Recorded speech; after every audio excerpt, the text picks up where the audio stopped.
പണ്ട് ബ്രിട്ടീഷുകാർ വന്നപ്പോൾ തേയിലത്തോട്ടങ്ങൾ നടാൻ കണ്ടെത്തിയ പ്രധാന സ്ഥലങ്ങളായിരുന്നു പ്രകൃതി ഭംഗി കൊണ്ട് ചുറ്റപ്പെട്ട ഹൈ റേഞ്ചുകളായ ഇടുക്കിയും വയനാടും. ബ്രിട്ടീഷുകാർ ഈ സ്ഥലങ്ങളിൽ കെട്ടിപ്പൊക്കിയ ബംഗ്ലാവുകൾ അതൊരു ആർക്കിടെക്ചറൽ ബ്യൂട്ടി തന്നെയാണ്. പടർന്ന് പന്തലിച്ച് കിടക്കുന്ന തേയിലത്തോട്ടങ്ങൾക്ക് നടുവിൽ ഒരു ബ്രിട്ടീഷ് ബംഗ്ലാവ്.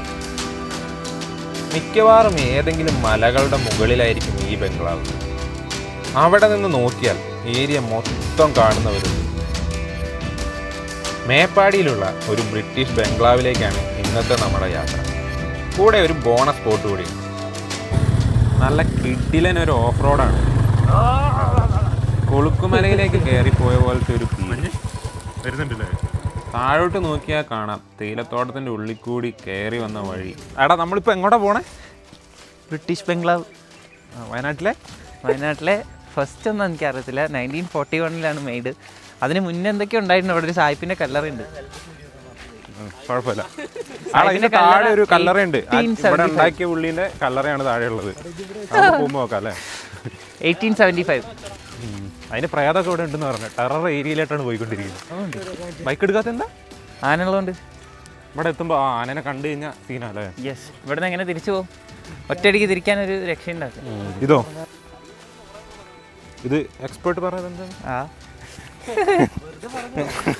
അതാണ്ടോ ആ പൊട്ടിയ ഭാഗം കണ്ടോ? ഫസ്റ്റ് കാണുന്നില്ലേ? ചുമന്നൊക്കെ കാണുന്നത് അതാ. എടാ ഇപ്പൊ പൊട്ടിയതല്ലടാ, ഈ അടുത്ത് പൊട്ടിയതല്ല, ആദ്യം പൊട്ടിയത് 2019. 6 കൊല്ലമായോ? It's been 6 years. കാണുന്നില്ല. പുകയാ. ഇവിടെ ഈ വിരലിൽ നോക്കിപ്പോ. വിരലവിടെ പോയി.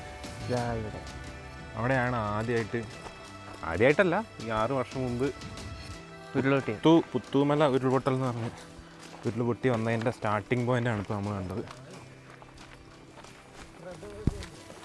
യെസ്, പ്രഭവ കേന്ദ്രം. അത് സായിപ്പ് പണിതതാണോ വലിയ ഐഡിയ ഒന്നുമില്ല കേട്ടോ. സായിപ്പ് താഴെ മരിച്ചു കിടക്കുന്നുണ്ട്. അത് പക്ഷെ 1875 ഇപ്പോഴും അത് നല്ല ടേസ്റ്റുള്ള സാധനം. രസമുണ്ട്, പക്ഷെ പുഴു ഉണ്ടാവും. പുഴു ഉണ്ടാവും ഭയങ്കരമായിട്ട്. ഈ മരമായിരുന്നു ഇവിടുത്തെ ഈ പഞ്ചായത്തിൽ തന്നെ ഏറ്റവും വലിയ മരം എന്ന് പറയായിരുന്നു. പക്ഷെ അൺഫോർച്ചുനേറ്റ്ലി അതൊക്കെ നശിക്കും. കരിഞ്ഞു പോയില്ലേ. അതിപ്പോൾ എന്താന്ന് വെച്ചാൽ ഈ റോഡിന്റെ സൈഡിലൊക്കെ ഉണ്ടാവില്ലേ, വാഗ. നമ്മൾ ബംഗ്ലാവിൻ്റെ മുമ്പിലായിട്ട് ഗേറ്റ് എത്തിയിരിക്കുന്നു. ബോഗൈൻ വില്ല.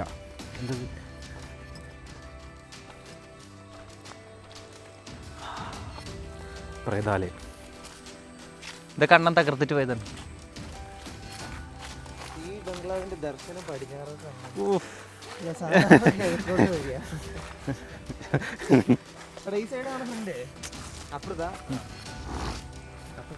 കിഴക്കല്ല വടക്ക് തെക്ക് അങ്ങനെ എന്തോ.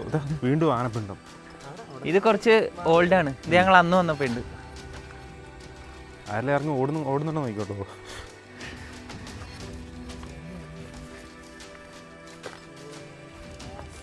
ഉണ്ടോ ഇതിൻ്റെ ഈ ബംഗ്ലാവുകളുടെ ഒരു സ്ട്രക്ചർ ഉണ്ട് അവരുണ്ടാക്കിയേക്കുന്നത്. അല്ലടാ ഇതുകൊണ്ടോ ഫുള്ള് കല്ല് വെച്ചിട്ട്, പിന്നെ ഈ ജനലൊക്കെ നോക്കി നോക്കി. അജിനെ പറഞ്ഞു കൊടുക്ക്. കൊളോണിയൽ എലമെൻറ്റ്സ് കൂടുതലുള്ള സംഭവങ്ങളാണ് ഇതെല്ലാം.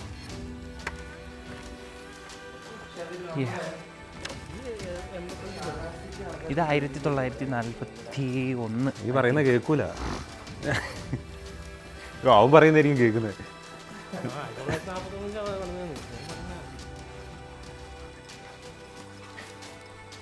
You have proof there. ഇതൊക്കെ ഫുള്ള് കല്ലില് അടിപൊളിയായിട്ട്.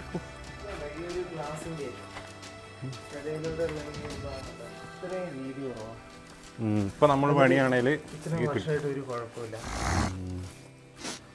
എല്ലാ വാതിലിൻ്റെ അങ്ങനെയാണ്, ചെറിയ പീസുകളാണ്. അതും എന്നിട്ട് കുറേ കാലം നിൽക്കും ഈ സാധനം. ചെമ്പകം. അതിൻ്റെ ചുറ്റുമാണ് യക്ഷി വരുന്നത്. യക്ഷി അങ്ങനെ. അതിൻ്റെ ഉള്ളിലുണ്ടോ വിറകിടുന്ന സ്ഥലമുണ്ടോ? എല്ലാ റൂമിലും ഉണ്ട്. ഒന്ന് പോയി നോക്കട്ടെ. അനധികൃതം.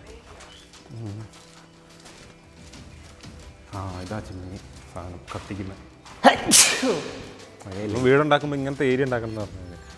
നിങ്ങൾ ഈ നിൽക്കുന്ന സ്ഥലത്തൊക്കെ ആന കയറി മെയ്താ. ഇവിടെയോ? ആ പാടുകൾ കണ്ടോ? ഇതിന്റെ ഉള്ളിൽ കയറി വന്നു ആന കയറി അടിച്ച് പറിച്ച്. Made in England. Made in England. എന്താ മോനെ, ഇവിടുത്തെ എന്താ വ്യത്യാസം എന്താ? ഓ മറ്റേ സെറ്റപ്പ് അല്ലേ? അതല്ലേ പണ്ടത്തെ ബംഗ്ലാവുകളിലൊക്കെ പ്രേതം, മറ്റേ സായിപ്പിന്റെ പ്രേതം വരുന്നത്. സെറാമിക്കിന്റെ തന്നെയാണ് ഫ്രഷ് ടാങ്ക്. അതൊക്കെ അവന്മാർ കൊണ്ടുപോയിട്ടുണ്ടാവും.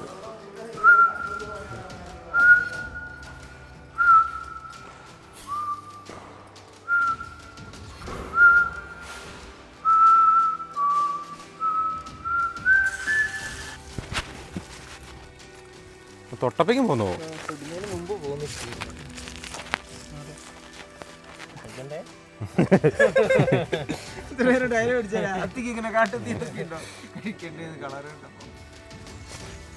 കാട്ടിലൊക്കെ പാഞ്ഞു പോകുന്നുണ്ട്. നല്ല പുലിയോ? ഇവിടെ കടുവില്ലല്ലോ. കടുവുണ്ട്, 900-ലെത്തിയിട്ടുണ്ട്. ഉണ്ടല്ലേ? 900-ലെത്തിയിട്ടുണ്ട് പറഞ്ഞു കഴിഞ്ഞാൽ ഇപ്പൊ നമ്മള് 900-ന്റെ റീജിയനിലാണ് നിൽക്കുന്നത്. കുറേ ബോഗൻവില്ല ഉണ്ട് ഇവിടെ. പിന്നെ ഇവരുടെ ടോണല്ല ബോഗൻവില്ല തന്നെ നമുക്ക്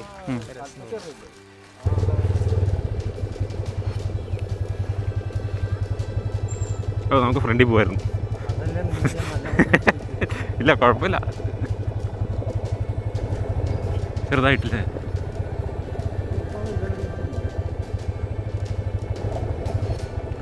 ഇത് നമ്മൾ കൊളുക്കുമല കയറിപ്പോയ അതേ ഒരു ഫീലാണ് ഇവിടെ.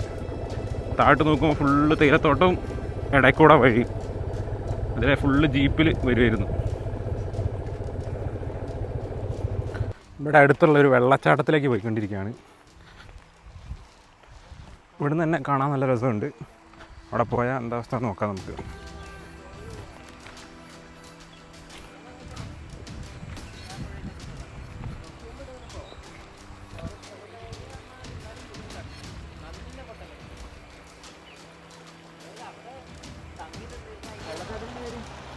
വെള്ളച്ചാട്ടത്തിൻ്റെ പേരൊന്നുമില്ല.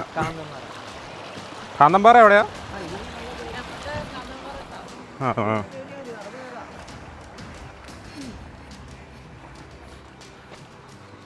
ഏതോ ഒരു വെള്ളച്ചാട്ടത്തിലേക്ക് കൂട്ടിക്കൊണ്ട് പോകുന്നുണ്ട്. അവിടെ എത്തിയാലറിയാം വെള്ളം ഉണ്ടോ ഇല്ലയോ എന്ന്. ഇവിടെ ഒന്നും വെള്ളമില്ല കേട്ടോ.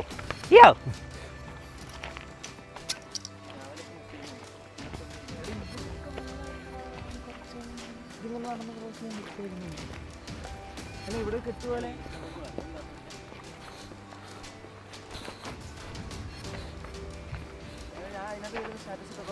ഇല്ല ഇല്ല, ഞാനതൊന്നും ഓർക്കൂല. ഓ മൈ ഗോഡ്, ആ അതാണ് ഈ സ്ഥലം. ഇല്ലല്ല മറന്നില്ല. ഇതാണ്. ചാടി ഇറങ്ങിയോ? ഓ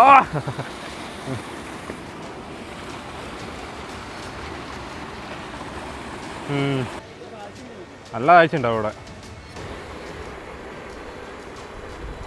ഇവിടെ അത്യാവശ്യം നല്ല ആഴം ഉണ്ടാവും.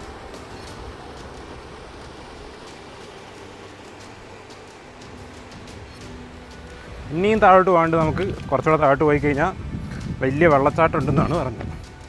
വെള്ളച്ചാട്ടം ഈ പാറേൻ്റെ ഇടയിൽ കൂടെ ഇങ്ങനെ നടന്നു വേണം അങ്ങോട്ട് പോകാൻ. നോക്കി നടന്നില്ലെങ്കിൽ ചിലപ്പം മോന്തടിച്ച് നിലത്ത് കിടക്കും. ഫുള്ള് പാറയാണ്. വെള്ളം പോയി പോയി പോയി ഇങ്ങനെ ആവുന്നതാണത്, ഉരുണ്ട് ഉരുണ്ട് വരുന്നത്. കുറേ അധികം പോകാനുണ്ട് അങ്ങോട്ട്. കണ്ടോ വെള്ളച്ചാട്ടത്തിൻ്റെ സൗണ്ട് കേൾക്കുന്നുണ്ടോ? അയ്യപ്പ, എന്ത്? എവിടെ? ഗ്ലാസ് ബ്രിഡ്ജോ?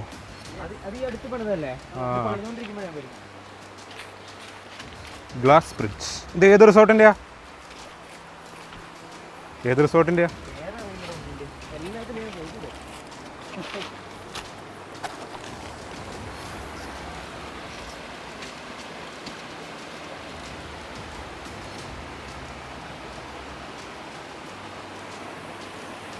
ഇതിലേ കൂടെയാണ് നമ്മൾ നടന്നു വന്നത്. ഇപ്പോൾ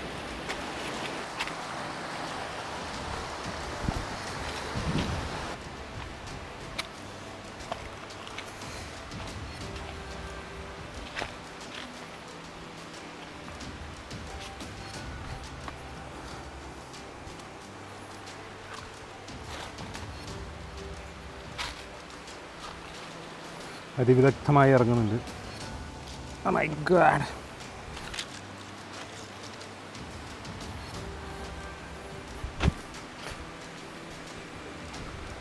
വെള്ളച്ചാട്ടത്തിയോ? We reached.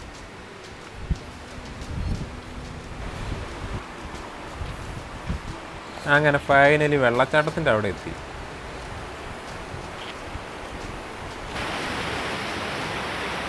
ഈ ടൈമിന് വെള്ളം തീരെ കുറവാണ്, അതാണ് ഇങ്ങനെ. അല്ലെങ്കിൽ ഇവിടെ ഒന്നും വന്ന് നിൽക്കാൻ പറ്റില്ല, നല്ല വെള്ളമായിരിക്കും ഇങ്ങോട്ട്.